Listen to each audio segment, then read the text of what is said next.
এইটোতো আপোনাৰ এপিএসসিৰ ফৰ্মেটত এটা এক্সাম পিয়ন চকীদাৰ ড্ৰাইভাৰৰ কাৰণে অনুষ্ঠিত কৰাটো কিমান গ্ৰহণযোগ্য আসলে মুহূৰ্তত তেতিয়াহ'লে ডিফাৰেন্সটো নাথাকিবই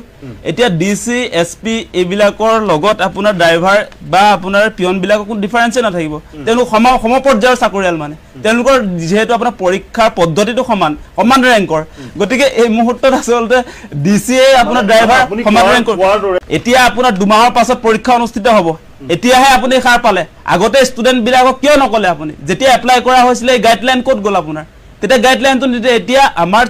লাখ লাখ ছাত্ৰ ছাত্ৰীৰ জীৱনক লৈ তেওঁ হেতালি খেলিছে পূৰ্বতে যদি কৰা হলে মানুহে আমাৰ যিবিলাক ষ্টুডেন্ট তেওঁলোকে প্ৰস্তুতি কৰিব সুযোগ পালে হেতেন যে এক্সামৰ পদ্ধতিটো প্ৰিলিমছ হ'ব মেইনছ হ'ব ভাইবা হ'ব সেইবিলাকৰ কাৰণে কেনেকৈ প্ৰিপাৰেচন কৰিব লাগিব সেই ধুনীয়াকৈ তেওঁলোকে কৰিলে হেতেন কিন্তু এই মুহূৰ্তত ঘপককে আপোনাৰ এক্সাম পাতিবৰ সময়ত এনেকুৱা এটা জটিল এতিয়া তেওঁলোকে যি পৰীক্ষা পদ্ধতি উলিয়াইছে এইটো অত্যন্ত দুৰ্ভাগ্যজনক আৰু সেইটো আমি তীব্ৰ বিৰোধিতা কৰিছো আজি কোৱা হৈছে আৰু হিমন্ত বিশ্ব শৰ্মাও কৈছে যে লোকেল ল্যাঙ্গুৱেজ জানিলে হ'ব পিআৰসিটো ইমান প্ৰয়োজন নহয় যে টাৰ্গেট ফৰ গ্ৰেডটো হৈ যাব পাৰে নেকি হেটো হ'বই আৰু ডেফিনেটলি হ'ব সেইবিলাক চান্স আছে হোৱাৰ খালি এটা কথা আজি দুখ লাগিছে মোৰ অগপৰ প্ৰতিনিধি আহিছে তেওঁলোক জাতীয়তাবাদী চৰকাৰ আছিল আৰু মই আৰম্ভণিতে এটা কথা উল্লেখ কৰিছিল 1979 অসম আন্দোলনৰ সময়ত গুৱাহাটী ইউনিভাৰ্চিটিৰ পৰা প্ৰথমতে এই এজিপি দলটোৱে আছিল অসম আন্দোলনৰ নেতৃত্বটো তেওঁলোকে আছিল তেওঁ যাৰ কথা কৈছে অতুল বৰা বা আপোনাৰ প্ৰফুল্ল মহন্ত চন্দ্ৰমোহন পাটোৱাৰী এই লিডাৰ বিলাকেটো আপোনাৰ পিআৰসিটো প্ৰয়োজন বুলি কৈছিল সেই জাতীয়তাবাদটো কি আৰু এতিয়াৰ জাতীয়তাবাদ কি এতিয়াহে তেওঁলোকে যেটো নেশনালিজমৰ কথাটো কৈছে এতিয়া ৰাষ্ট্ৰীয়তাবাদো হ'ব লাগে ইনক্লুসিভ আপোনাৰ ৰিজনালিজম বুলি কৈছে যে ৰাষ্ট্ৰীয়বাদৰ সমান্তৰালভাৱে আপোনাৰ জাতীয়তাবাদটো থাকিব লাগে বুলি কৈছে ৰাষ্ট্ৰীয়তাবাদক আওকাণ কৰিব নালাগে বুলি কৈছিল হে আপোনাৰ 79 ৰ পৰা 85 ৰ অগপটো ক'ত আজিৰ অগপকত আজিৰ অগপৰটো কোনো অস্তিত্বই নাই নিজৰটো কোনো তেওঁলোকৰ অস্তিত্বই নাই গতিকে এতিয়া বিলীন হৈ গ'ল বিজেপিৰ লগত আৰু সেই কাৰণে এনেকুৱা ধৰণৰ কথা বতৰা তেওঁলোকে আনিছে আৰু এই মুহূৰ্তত এজিপি বিজেপি একে মুঠতে তেওঁলোকে এতিয়া বিজেপি ভৰিত ধৰি তেওঁলোকে চৰকাৰত আছে আৰু এই মুহূৰ্তত তেওঁলোকে বিজেপিৰ ভৰি চেলেগা কামটোৱে কৰিব বেলেগ তেওঁলোকৰ জাতীয়তাবাদী কোনো ধৰণৰ কথা বতৰা নাই আৰু জাতীয়তাবাদ অধিক জাতীয়বাদ বেয়া বুলি কৈছে অধিক জাতীয়তাবাদনো ক'ত এটা জাতীয়তাবাদৰ প্ৰতি ভাবুকি আহিছে এটা জাতীয়তাবাদী মানুহবিলাক যেটো ৰাষ্ট্ৰীয়তাবাদীয়ে হৈ গ'ল আপোনালোকে দেখিছে যে মই অসম আন্দোলনৰ কথা কৈছো অগপটো আজি ৰাষ্ট্ৰীয়তাবাদী হৈ গ'ল অগপৰ লিডাৰ বিলাক আৰু দাদাই যেটো কথা কৈছে যে পূৰ্বতে বোলে আপোনাৰ হেৰি কেৰালা বা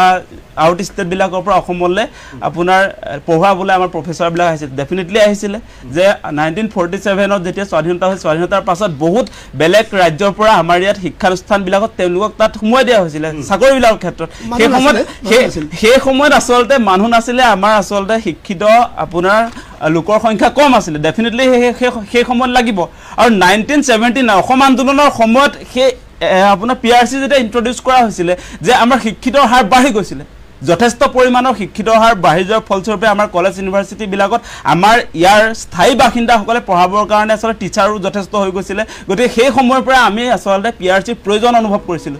গতিকে এই মুহূৰ্তত এনেকুৱা ধৰণৰ কথা বতৰাটো অত্যন্ত দুৰ্ভাগ্যজনক আজি আপোনালোকে লক্ষ্য কৰিলে নিশ্চয় দেখিবলৈ পাব যে ইতিমধ্যে আমাৰ অসমৰ ক্ষেত্ৰটো আমাৰ যিবিলাক আপোনাৰ কেন্দ্ৰীয় চৰকাৰৰ অধীনৰ চাকৰিয়াল বিলাক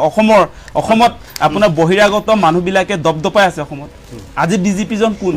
আজি আপোনাৰ এসপি মোহনলাল যে হিদনা যে গুলিয়াই মাৰিলে আলফা সন্দেহত এজন মানুহক যে মাৰি পেলালে সেইবিলাক মানুহতটো আমাৰ অসমৰ প্ৰতি কোনো ধৰণৰ দায়বদ্ধতা নাই